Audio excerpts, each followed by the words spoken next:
Bonjour chers élèves de 4e et je vous retrouve aujourd'hui pour la 4e classe virtuelle de Madame Mas.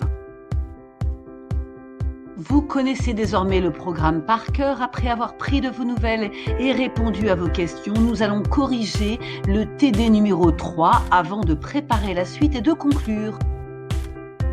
Je vous invite donc à me donner de vos nouvelles en cliquant sur la petite icône du feedback et à me poser des questions en cliquant sur celle de prise de parole.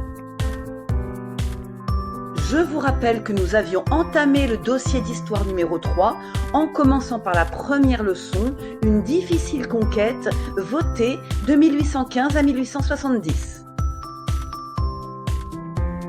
Nous allons donc commencer maintenant le TD numéro 3 qui s'intitule « Voter sous le Second Empire » en répondant à la question 1 « Qui prend le pouvoir en 1851 et de quelle manière ?»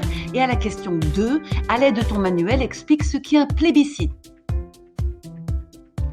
Note maintenant les réponses. Petit 1, il s'agit de Napoléon III par un coup d'État. Et petit 2, c'est le vote par lequel les citoyens répondent oui ou non à une question posée sur le régime politique ou sur son dirigeant. Petit 3, d'après le document 13, le suffrage universel est-il maintenu?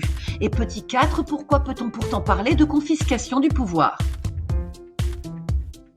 Note maintenant les réponses. Petit 3, oui pour le plébiscite. Et petit 4, effectivement, il s'agit de rétablir l'Empire et le caractère héréditaire de la succession. Nous allons maintenant répondre aux questions 5, 6 et 7 sur les documents du livre et sur ce document 14. Il dénonce le fait que les électeurs soient quasiment obligés de voter oui. On a ici entre 92 et 97% de oui pour des réformes impopulaires, ce qui confirme ce que dénonce Daumier. Et l'empereur a mis en place ce système pour manipuler la population et pour obliger les électeurs à voter pour ses candidats.